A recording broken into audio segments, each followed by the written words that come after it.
Are you looking for the best Lorcana deck in Set 6? Have I got just the thing for you. Let's go. Alright, so before we begin talking about various deck lists I've built for us today, I want to talk about some of the cards that are behind the big changes and what are making us so good this format. So let's start with Diablo Obedient Raven. 0-1, when this character is banished, you may draw a card. Very simple card in design, but the impact this has on the game, on Emerald Amethyst, is pretty huge. This is a 1-cost body that replaces itself. That is fantastic in the long run of the game. It becomes functionally another card, and it gives us a 1-drop that we can use outside of Olaf, that can be used against Steel Song in the Cinderella Let the Storm Rage On opener. Fantastic card. Then we have a little bit lesser known of a card, but 2-cost, Inkable, Gazelle Angel with Horns. 1-2, quest for 1. When you play this character, chosen character gains evasive until the start of your next turn. So this is a utility card, and a pretty powerful one at that. You can play it on curve to protect something like your Cursed Merfolk, and let it quest another turn against some decks. That's super powerful. But really, what this card mostly does is it hunts birds. By hunting birds, I mean this allows your Bonsais to take down Diablos all day long. If you're playing something like Chernobog's Followers, you can play Gazelle on 2 and bring the bird down early on in the game. So, as all green-purple cards out there, what we like is cards with multiple utilities and stuff that we can bounce and reuse later on, and this is definitely one of them. One of my favorite plays with this card is bouncing it with Fox, swinging into something that the Fox survives on, and then giving the Fox evasive so it can survive the challenge on the clapback, and you can still have that 4/3 body to throw into something again. Saving Go-Go for last because I feel like I should. These two cards here, both 3-cost Inkables. Something I would like to bring up about these cards is up until lately, up until this set really, we haven't had a whole lot of proactive 3-drops. A lot of our 3-drops are reactive. So there's something like Fox, where you rush in and take something. Cloud Kicker to bounce something back. Lyle Tiberius Rourke. Both of these cards allow us to be played into an empty board, which is important in a matchup like the red-blue matchup, and still have some utility gain from them. So let's look at the White Rose first. 3-cost, Inkable, 3/3, fantastic stats. When you play this character, gain 1 lore. Simple, it's a baby goat, but it adds up so much over the game, and in some matchups, like red-blue especially, but even its stat line isn't that bad into Steel. Whatever you can play that doesn't lose to a single Let the Storm Rage On is pretty fantastic. But yeah, bounce, replay, it adds up. In a lot of the Emerald Amethyst builds, that the way they've been going is almost like a burn aggro deck. And this card obviously complements that fantastically. Prince Philip, Royal Explorer, 3/2. Quest for 2, and he has Ward. This shines in different matchups. Obviously very powerful into red-blue. They can't even ice block it to Sisu it. It has to be prepared or answered by a character. And their characters that can answer this typically is something that's going to accumulate damage like a Maui. And putting that 3 damage on there is insane for Go-Go. But we'll talk about her in a second. Second best card in the set for us. Some people would say best. I would say this card is almost a workhorse. It just does everything we need to a certain extent. It's 4-cost, uninkable, 2/4, quest for 2, and he's evasive. And when you play this character, draw a card. Instantly replaces itself. That is already wonderful. But so kind of like a mini rabbit. We already saw a mini goat. Well, here's a mini rabbit. But this thing puts on so much pressure when your opponent can't answer it. And even if they do, Even if they were to Brawl It, or Madame Medusa him, or even Sisu, he's already replaced himself. He is a threat that replaces himself. That is already so much. Note the price tag over here. He's been going up, up, up for a rare. I think he's the most expensive rare in the set right now. Finally, the Golden Girl. Go Tamago. 2/2/2, quest for 1, evasive, and when you play this character, you may pay 2 extra to gain lore equal to the damage on chosen opposing character. I could almost write a dissertation on the correct ways to use this card. This card is insane. It allows you to set up game shots and start planning out your endgame as soon as turn 3 or 4. It does some incredible things for the deck that we haven't found in other ways. It lets us take back the late game against all these Sapphire decks. You can do something as simple as put 6 damage on a Tamatoa, and then that Tamatoa becomes a liability to them, because you can play Go-Go, bounce Go-Go, play her again, and just end the game before they even know it. Insane card. This is going to totally change the landscape of green-purple deck building for the foreseeable future. Alright. But those are just a set of cards I wanted to highlight before we move on to talking about the decks, because these are all going to be in the decks, and they all change how we function pretty tremendously. So, our first deck list of the day is one of your more typical green-purple builds for this upcoming format. It's a very fast build, a very aggro-oriented build. Definitely influenced by Artabax's cross-continental challenge list, but I would say there's some disagreements I have on what is a must-play and what's not. So let's talk about this deck. We have a total of 11 one-cost characters. We're playing 4 of the new Diablo, 3 of the classic Clarabelle, and 4 Cursed Merfolk. Applies a lot of pressure in the early game, is a 1-drop that replaces itself, and is a 1-drop that it threatens blue decks, but also can evolve into something so much more in the late game. For 2-drops, we have 4 Madame Mim Snakes. A pretty big difference between mine and Artabax's list is I still feel like Snake's too invaluable to cut. Whenever we look into how do we game shot with Go-Go, I generally always want a Snake to be played alongside her to bounce her back as soon as turn 6, really. But we'll go into that a little bit further on. 4 Bonsai, just an excellent pressure quester. Survives quite a bit out there, and if they trade into him, that 3 strength can become a huge hindrance on your opponent later on. 2 Gazelle. Exceptional in combination with your Cursed Merfolk, sometimes your Clarabelle, your Bonsais, lets you hunt snakes or hunt birds with. Fantastic. 4 Go-Go, of course. Interesting utility of Go-Go is she is a 2/2 evasive that you can just play for 2 on turn 2 and potentially threaten an out-of-cove Diablo right on the spot. Wonderful. 4 Ursula Deceiver. Her value has been teetering, especially as decks learn to play against green-purple or green decks in general, but I still think she is far too invaluable to cut. Against Songs, this is a must-see if you're going to try to win that matchup. And potentially even a late game upgrade with the shift down here. Fantastic. 4 Foxes, 4/3, combos incredibly well with Go-Go. And many other cards in the set. Like I said before, there was the Gazelle play, but can do so much with Fox. Just 3 Crab. It's tempting to go 4, but it's so hard not to, especially because it's so hard to in this deck. The 3 deck lists I have for you today are all 60 cards strict.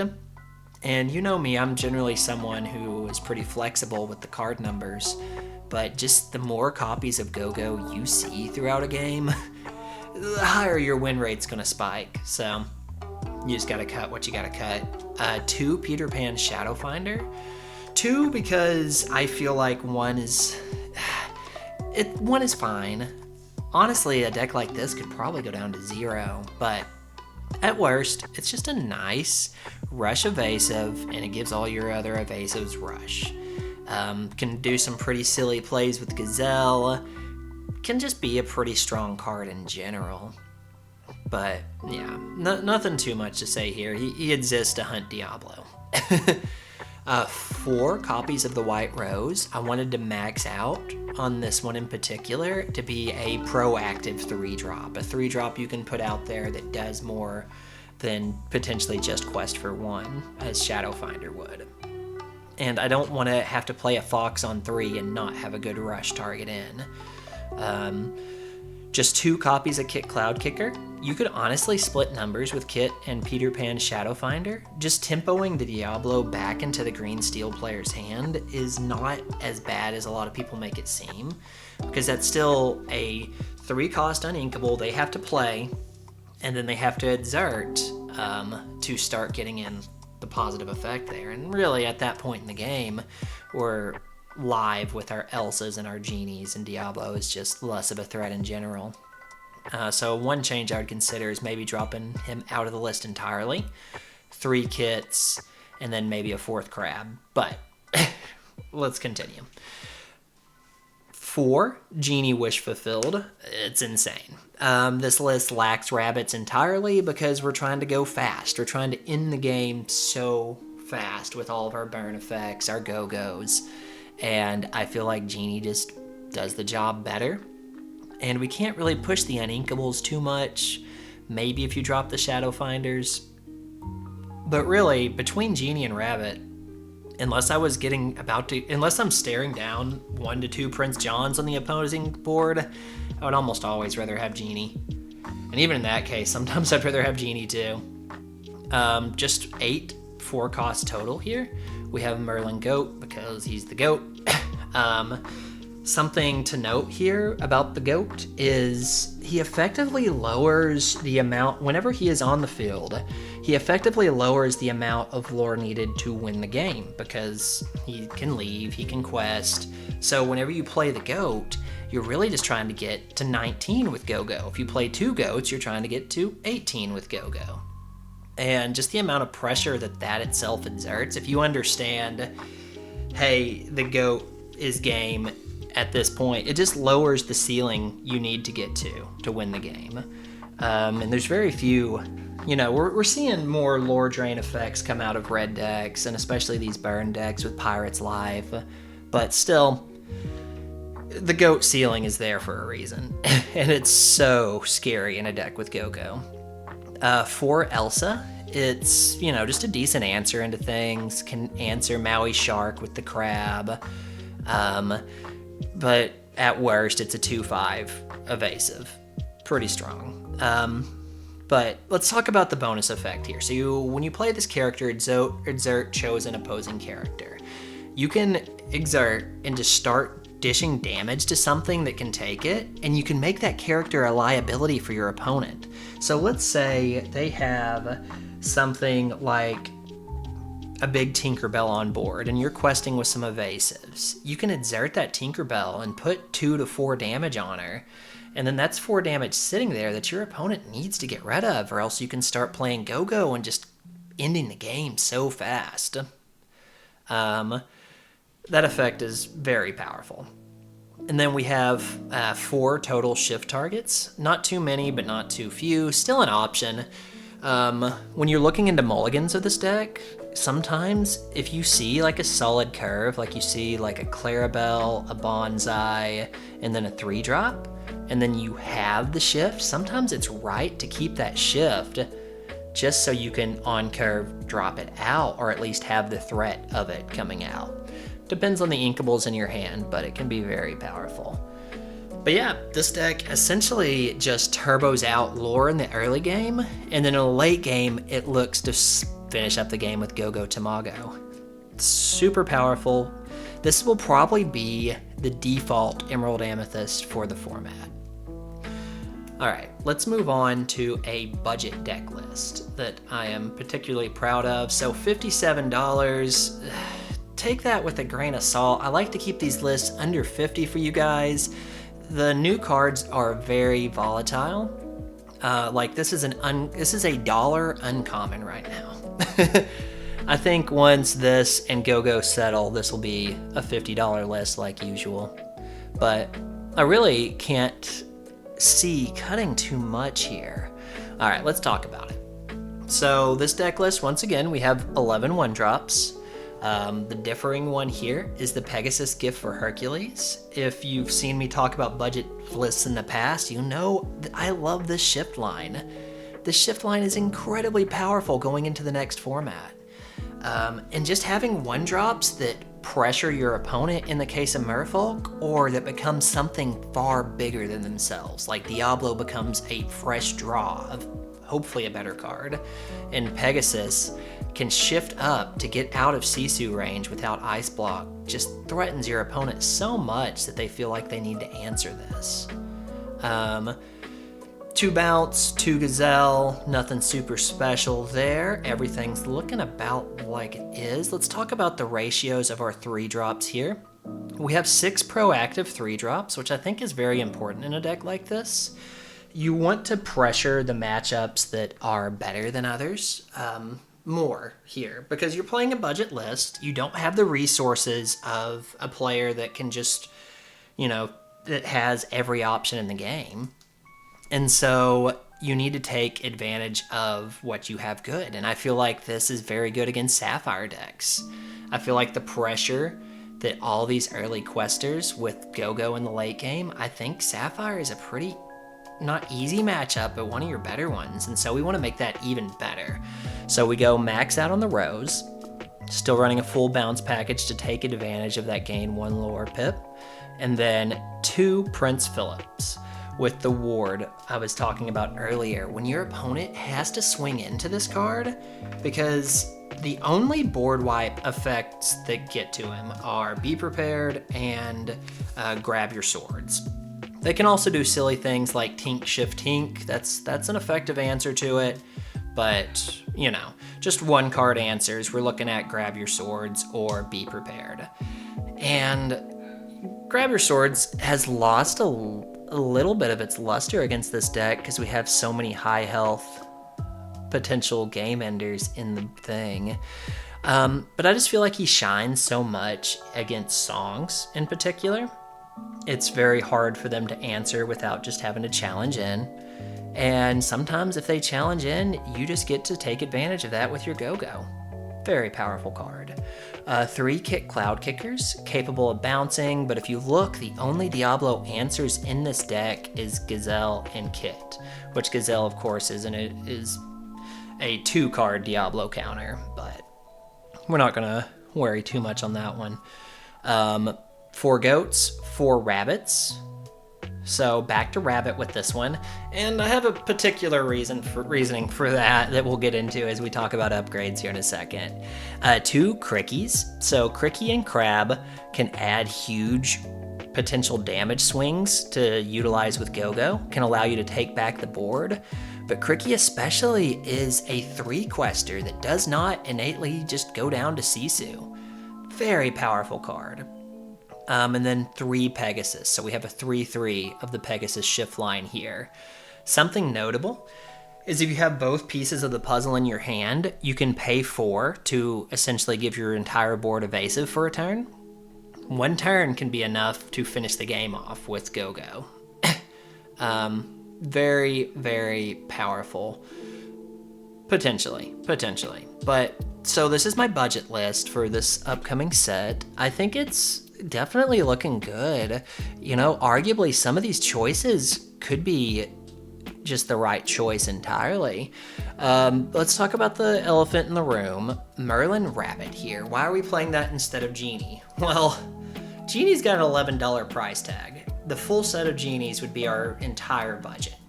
If Genie decides to settle down to be a more agreeable number, I do think Genie's the right play in this deck, and it's your first upgrade. So if you're out there buying packs, you've got this deck list, and you want to look to upgrade, every Genie you get, just take a Rabbit out and put a Genie in, and it'll just make the deck list a little bit better. Something you'll notice a lot when playing Emerald Amethyst in this set, especially this particular deck list, is the sheer amount of pressure your evasive characters are.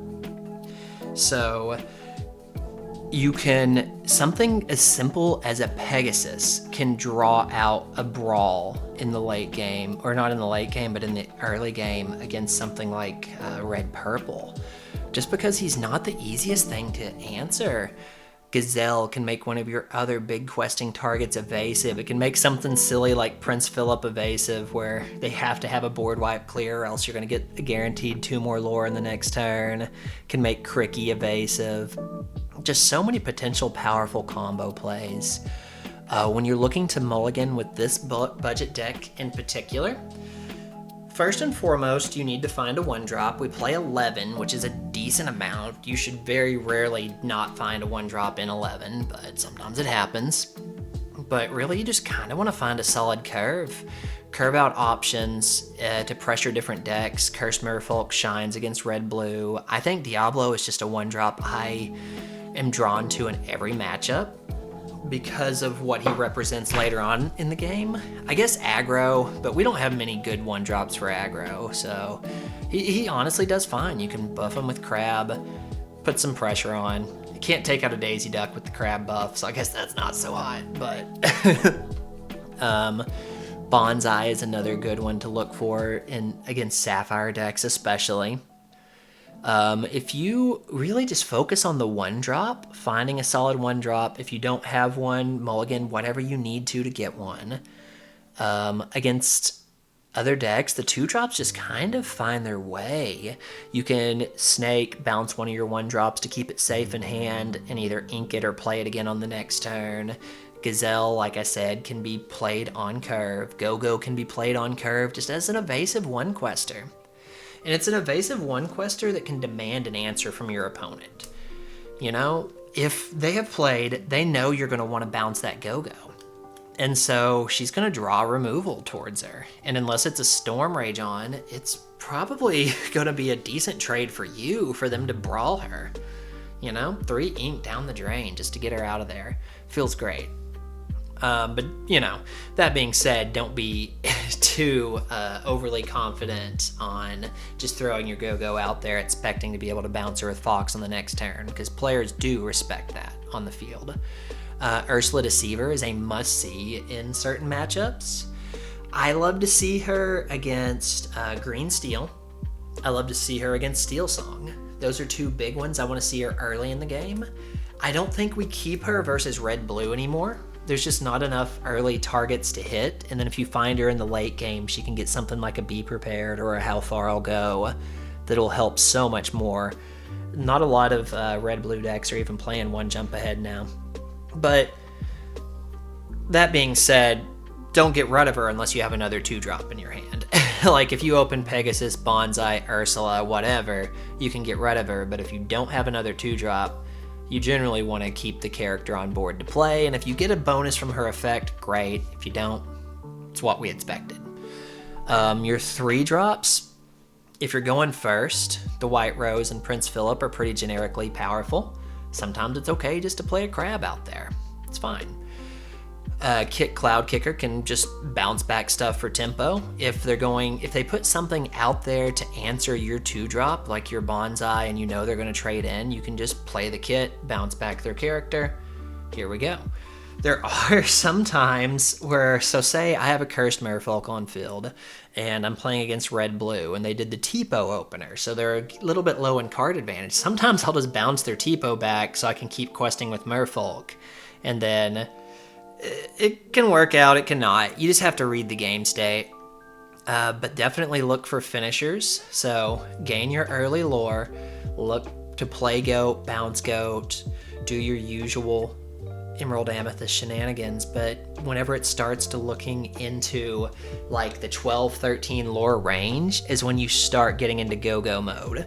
So when I say go-go mode, I say you look at your opponent's board, you see if there's anything there with a substantial amount of health, and you make a silly trade into that card, and then you finish the game with Go-Go in the next couple turns.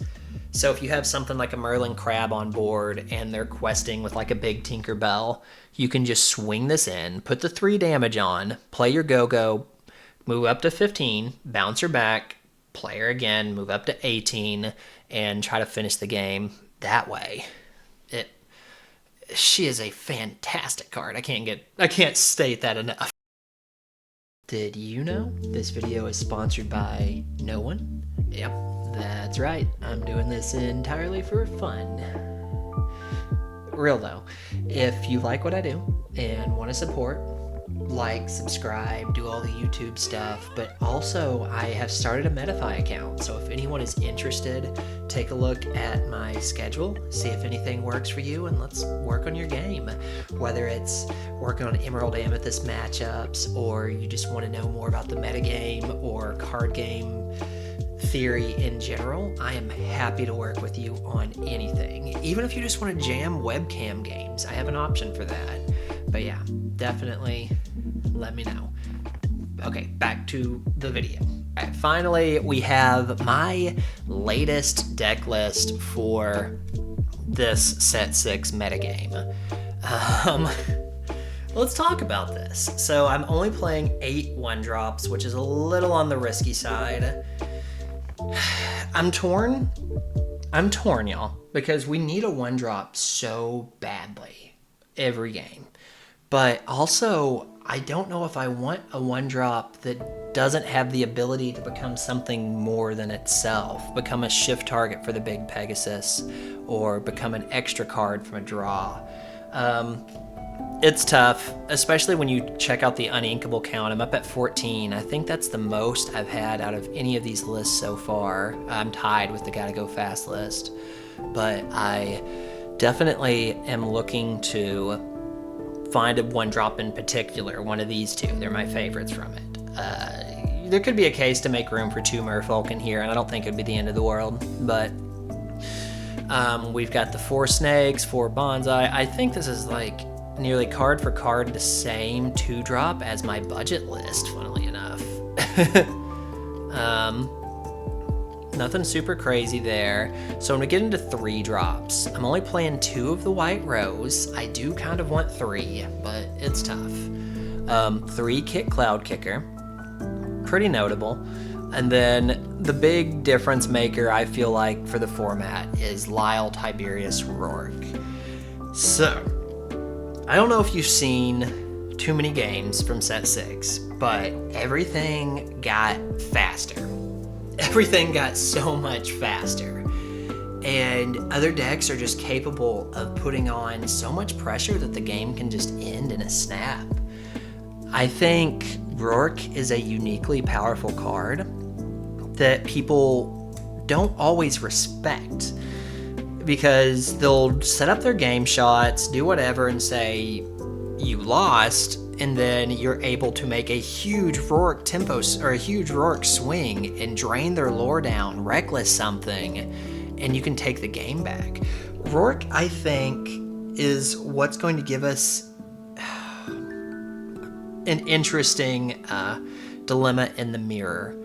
So whenever you're playing the green-purple mirror and you're playing against, I want to beat a deck like this, because this is what I feel like most of the green-purple lists are going to look like. And a lot of times, a deck like this is going to be very play-draw dependent. Whereas this list, with a little bit more meat on its bones, is going to do a little bit better into both, I hope, at least. Testing has gone very well with Rourke, but let's look at the negatives. Let's talk about the negatives. He is a 2 strength, 3 cost, uninkable. That is Sisu food. That is a card. He does not have ward. He doesn't have anything to protect himself. There's a lot of times where he's just going to draw a small removal and red kind of eats him alive. Steel has some answers into him, strength notably being the one that I see the most. But, you know, in set 6 meta, you really need to make your Rourke trades happen on the turn you play him. You need to drain the lore right when you play him, or else there's just so many ways to get rid of him. A bounce back's not the worst, but anyways, I think he is a very skillful card in some ways. I think he gives us control in matchups that I don't know if we would have a whole lot in otherwise. We do fairly well into aggro decks just in general, but I think he kind of puts us over the edge there. And trust me on this, aggro is going to be very good in set 6. They were very good in set 5. But the problem is the play-draw disparity of that deck is not something a lot of players can enter into a DLC and feel confident behind. But I know I don't want to be on the draw against aggro and not have Rourke in my deck, because there's just sometimes a Fox isn't enough, and you need that extra little bit of pressure. He's been the difference maker in nearly every matchup I've played. He is uninkable, and you do have to make sacrifices to make uninkables work. This one is 14 uninkables, which is pretty hefty for what I like to do with this deck. Okay, let's continue. 2 Prince Philip, so I've got 2 Rose, 2 Philip, just to be your proactive plays. Your turn 3, if you're going first, generally good plays. And he's still fine otherwise. 3-2 with Ward. He can't be shot by Fire the Cannons. He can put some pressure into the Amethyst Steel matchup that you don't normally have there. Just, there's a lot of perks of this card. He's not the savior of green purple like a Go-Go over here, but he's a good card. He's a good card. 4 Genies, 2 Rabbits to be my draw engine. So why am I running the 2 Rabbits? Why don't I just cut the uninkable count down further?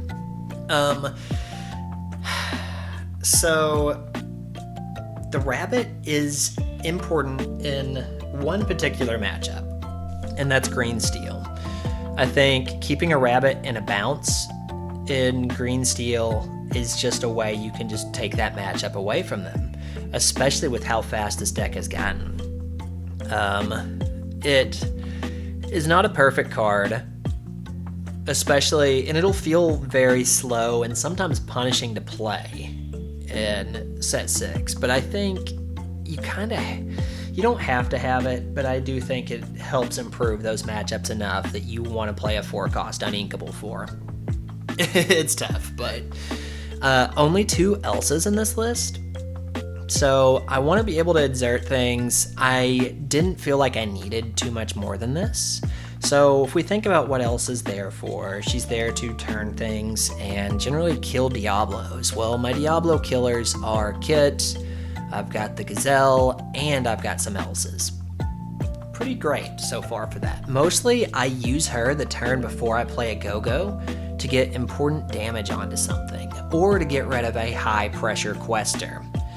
And she is one of our better answers in combination with Merlin Crab to bring down Maui Shark, because that card is nutty when it works. 3 Pegasus, so 4-3 line of Pegasus here. I want to see this shift line in nearly every game. I think being able to pay 4 and just evasive your entire board is so good coming up. We look into all the steel decks that play Tinkerbell, and it lets us just quest under her nose before she can even, start just destroying our entire hopes and dreams. I feel like the Pegasus shift line is a little bit under the radar / underrated right now. Something I noticed when you're playing this deck, you play things like the Pegasus, you play things like Clarabelle that don't normally have a whole lot of impact on the game, but your opponent sees them and they have the fear of that shift coming up. It's one of the unseen effects of Ursula Deceiver when you're playing green-purple is you could have the Sea Witch Queen in your hand, and that makes her such a threat moving forward. I talked about having Go-Go on board just makes your opponent want to brawl it, want to fire the cannons it. Even something as simple as a Cloud Kicker.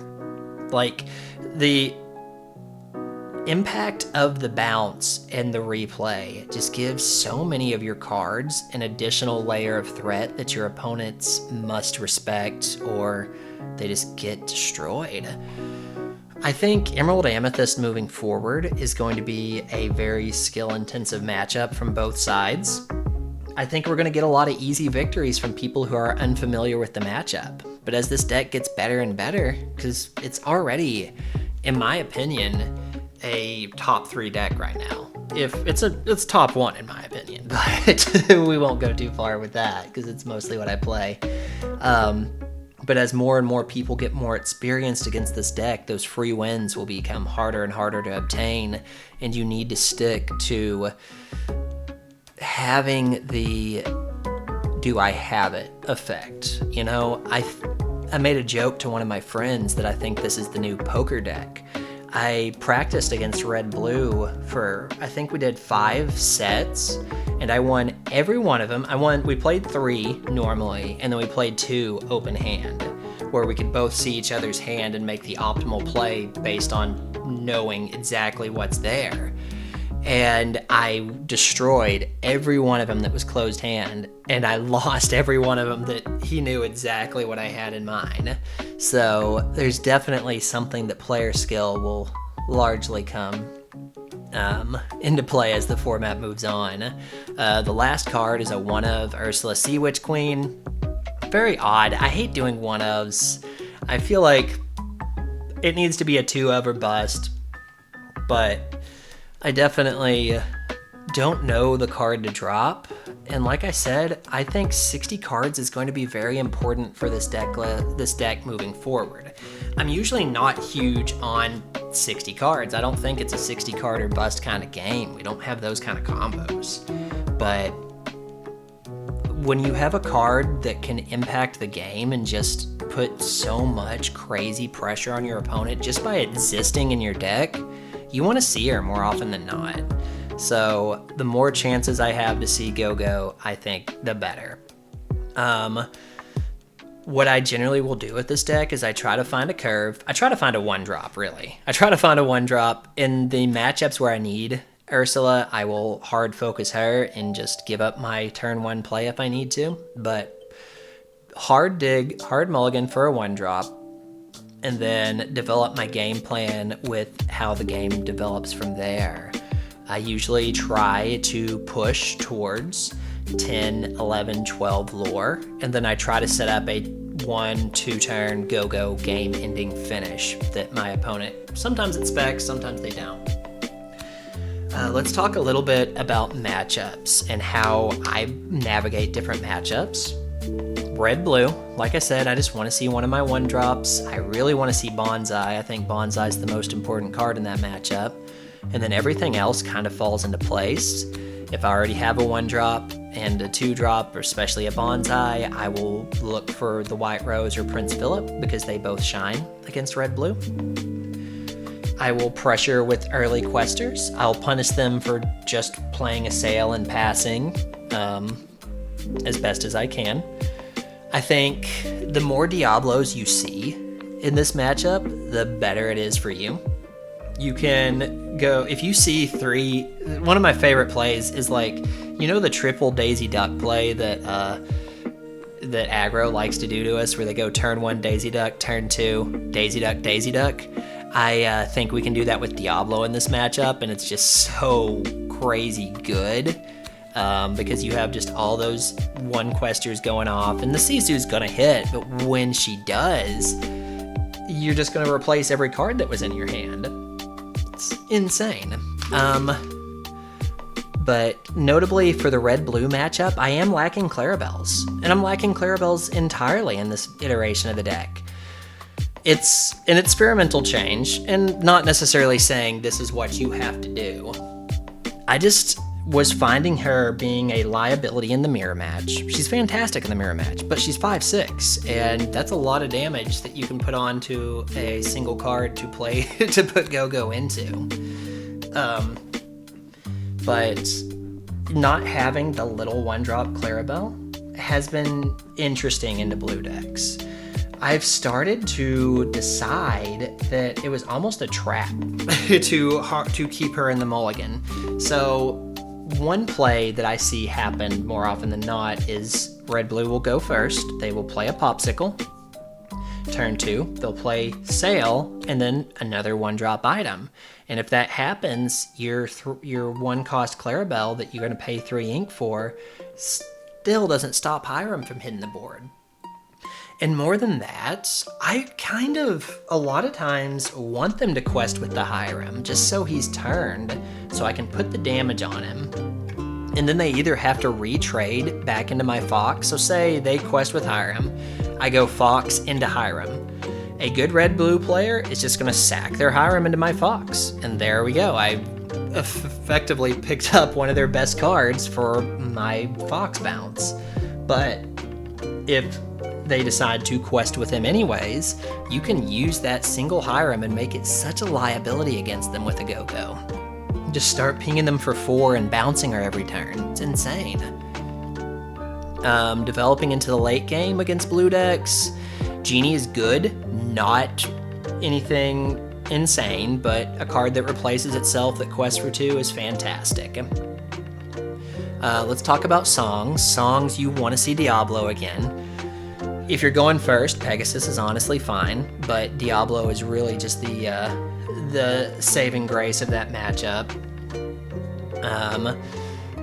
But really, if you don't have this card in your opening hand, I cannot stress this enough, find it. Pray you find it. Mulligan's back 7 if you need to, because the only card I would keep in a mulligan, if I did not have Ursula Deceiver, is Diablo. Just because Diablo is pretty safe to play into their removal.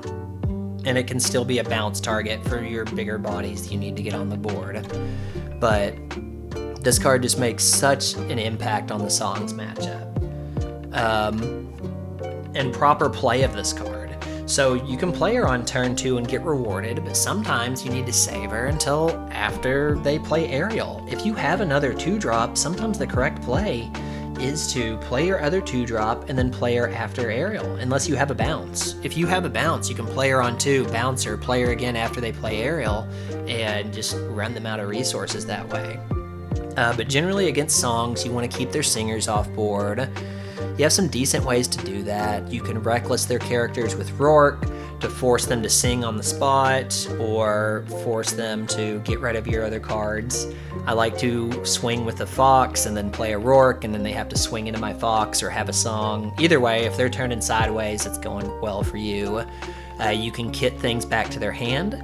Don't be afraid to kit an Ariel back to their hand. Just look at your resources, say, what does that 5-cost song do to me currently? If it's grab your swords, it can be insane. Sometimes you want to let them sing the whole new world. Just take it on a game-to-game basis. Genie, especially if you're on the play, does so much pressure in this matchup. Being a 2/4 body means they have to answer him with a strength, and they have to answer him with a strength while they have 4 characters on board. And if you're making effective trades here, you're doing fine. Most iterations of songs, I didn't say this before, but most iterations of songs are going to be the aggro version right now, the low to the ground, Zach Bivens-esque version. And our Madam Mim characters in the Merlin Crab plays really well into getting those off the board as soon as possible. Prince Philip definitely shines. They have to grab your swords him, and I don't know a whole lot of songs players that's playing the swords right now. It's definitely a thought anytime you're running into a steel matchup and you need to say, what's the risk versus rewards of a grab your swords hitting my board right now? But still. Something I've noticed is notably we don't have a great answer into Cinderella Stout-Hearted. I'm not playing any You're Welcome. I'm not playing any actions in this deck. Ursula Deceiver be damned. But I think that is the right call going through. Let's talk about notably no action. So Friends on the Other Side is a card that has been kind of mediocre for a minute now. I mean, how could you say a draw 2 is mediocre? Well, let's talk about the impact of 1 lore. So if I'm using a white rose to sing Friends on the Other Side, I'm not getting that 1 lore that turn. And more often than not, we can math our way into many different game shots with Go-Go. Is it the correct play to not play Friends? I don't know. But I'm testing it without it, and I'm sharing it with you guys early. I do think this is going to be a strong set 6 list, and I think this is probably what I'm going to be taking to Continentals coming up. I'll keep you guys updated on that journey. Obviously, I'll have quite a bit more to share post-Continentals. I've been doing so much practice every week and even every day just to keep consistent. But yeah. Anyways, this is my current list. It is definitely different than a lot of green-purple out there. And there's some stuff that make more sense in an open deck list format, which is like the one of Ursula. I've got some ironing out to do there, but I thought it'd be more important that I share sort of my thought process here. What other matchups have we not gone over? Green Steel. So Green Steel, really, Diablo is very good for you as far as your 1-drops to start, because they can always shift and shoot your character. But notably, how they interact after they play their baby Diablo should definitely tell you of what plays you need to make. So if you have Ursula Deceiver in your hand, there's actually a great moment in the Cross-Continental Challenge, if you got a chance to watch the match between Artabax and Zan, I believe. There was a great moment where Artabax chose to play a Bonsai over the Ursula Deceiver on turn 2, just saying, I don't think you have the shift, I don't think you have the song, or else he would have done it on that turn. Fantastic move on Artabax's part, because it's what won in the game, but it's a decision that I've been perplexed by. Is just you've got to play the Ursula here. What if he only has a Storm in hand? Anyways, I'm getting too far away. If you want to see matchup review, let me know, and I'll see if we can do some VOD review sometime, especially in green-purple matchups. I'd love to share my thoughts on the matter with you. But against Green Steel, really want to find a 1-drop. Pegasus is notable because Pegasus with Crab can trade for a Diablo. It's wonderful. Gazelle shines in that matchup, especially when you can bounce her and replay her and just keep the threat of taking out their Diablos, or just keeping your characters evasive is fantastic. What you need to watch out for is as they develop into the Prince John board, you need to make a decision if you should empty your hand or not. Usually it's keep a bounce and a rabbit and you'll be fine, and just a couple other cards to insulate your hand. The big scary card is Ursula Deceiver of All, and as far as answers we have into her, the best things are Kit Cloud Kicker or Ursula Deceiver. So Kit Cloud Kicker's obvious, you just bounce her and you can bounce your kit and replay them. It's a fantastic move, but Ursula Deceiver is a pseudo-peat when you play into Ursula Deceiver of All. Sure, they have a chance to draw more cards, but you get to take a look at their current game plan and dissect it and remove a key part of it. And that is fantastic. If you see them go Ursula Deceiver, sometimes it's best just to have this card or you see them go Deceiver of All, it's best to have this card to play into it. Fantastic card in this matchup. Not always your turn 2 play. But yeah. Okay. I think that's about it. Other matchups, aggro, you really want to see Rourke, Kit Cloud Kicker, Fox. Pretty much any of our 3-drops do fantastic into aggro. Our 1-drops are terrible into aggro, but they can always be bounced for snakes. Just finding your characters with bigger bodies to get your better trades in. Once you get a Rourke or 2 down, you just win that matchup. Amethyst Steel is an interesting one. The aggro rules still apply to them. We do pretty well into Fire the Cannons with our 3 willpower bodies, but if you're looking into the Amethyst Steel mid-range, historically a very bad matchup for this deck. Still not a great matchup for this deck, but you got to think about your advantages moving into them. They have a very strong late game and mid game, but we can stop them from pressuring early and look to find a way to end the game with Go-Go. They do have a decent amount between Tinkerbell, sometimes the other bell, just high health targets we can swing into. cards to look out for is Calhoun, the 3/2 steal resist that whenever it's banishes a character in a challenge, they get 2 lore. Very good against our deck. All right, boys. It's that time again. We are so back. Hey, thank y'all so much for watching the video. I hope you have a good day, night, morning, wherever you're at. Have a wonderful time, and I'll catch you next time. Peace.